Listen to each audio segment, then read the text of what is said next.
it's a gaming headset, the Strike One. And I gotta tell you guys, I love gaming, but I really wanted to check this out for one main reason, and it's because I needed a good headset for all the meetings that I'm taking now that I'm working from home, like so many people are during this pandemic. So I wanted a headset that sounds good, has great mic, and is comfortable, and of course being affordable is a huge plus. And this headset is affordable at just $40, but does it do the rest of it? Let's talk about it. Alright, before we get into the full review, I do want to let you know that Soundcore did send these out to me for the purposes of this review, but I don't do paid reviews, and everything he expressed here is my own opinion, and they're seeing this video for the first time, same as you. So with that out of the way, let's talk about this headset. Alright, first of all, in the box you get the headset itself, which has inline controls to quickly turn on and off the mic, a volume dial, and another switch to control the max volume in case you're buying this for kids and you don't want them to ruin their hearing. Along with that, you also get the detachable mic and a splitter that lets you use it with a PC in case your PC doesn't have a combined headphone/mic port.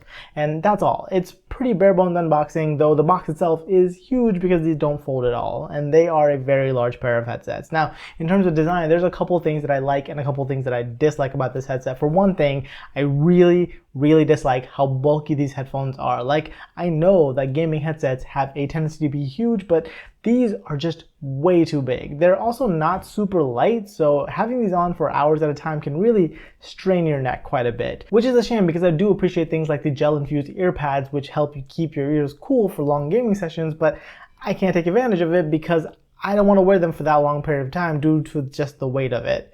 Now, another thing that I didn't like about this was the detachable mic, which I initially thought was a great idea. So you could use these just as a pair of headphones, but turns out you can't just attach and detach the mic on the fly with most devices. For my PC at least, when I plugged in the headset without the mic, it registered as headphones. And when I plugged the mic in via the headset, it just couldn't find the mic at all until I unplugged the entire headset and then plugged it back in. So I think that something like a swivel microphone would have actually been a much better option here. Also, for some reason, the mic also doesn't work with phones. I'm not completely sure why that's the case, but it just does not work with phones. Now, on the positive side of things, I really like the inline controls. It's great to be able to quickly turn the volume up and down and mute yourself without messing around with the software. But the legends on the inline controls are in black and on a black controller, making them really hard to see and making it hard to know if you're muted or not. And there's also no LED lights or anything to indicate if you're muted or not, so that is kind of a huge problem. In terms of color schemes, I hope you like red and black because that's the only option you have. I would have preferred an all black model, but the two-tone thing works, I guess. If you have a red and black color scheme, great, this will fit in just fine. The last thing I want to mention here was the build quality. Now, these are an all plastic build, but for my testing, they've held up pretty well, and I've really put these things through the paces. I've just been throwing these around while I'm at home, and yeah, they've held up just fine, no issues whatsoever.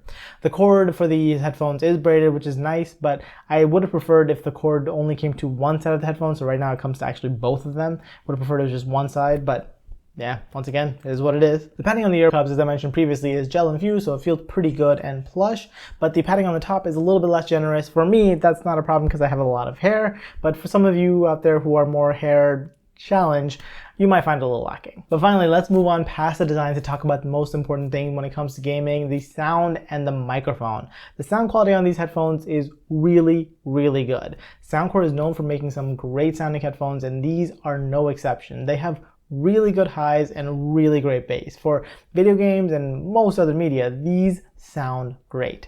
They don't have any advanced features like 5.1 surround sound or anything like that, just good sound quality for the price. In fact, if they weren't so large, I would actually recommend using them as just regular wired headphones. They actually sound that good. Now, in terms of mic quality, I thought these sounded really good, but I'm gonna leave it up to you guys for yourself. You guys can check out some samples right here. Okay, and this is an unedited audio clip from the gaming headset, so this is what other people can expect to hear when you talk to them using this headset. And this is what it sounds like if you're typing on a mechanical keyboard while talking to someone using the headset. And this is what the headset sounds like if you process the audio, get rid of some of that background noise. It can sound pretty decent when you clean it up. So yeah, overall, I think for a budget gaming headset, this is not a bad option in terms of sound quality and mic quality, as long as you're able to get past some of the design choices and the fact that it's not the most comfortable gaming headset you'll ever own. For $40, it's kind of hard to find other gaming headsets that are from quality companies like Soundcore that sound this good and have such good microphone qualities. And yeah, that's pretty much it for this video. As always, like this one if you liked it, subscribe if you guys loved it, and I will catch you guys in the next one. Bye.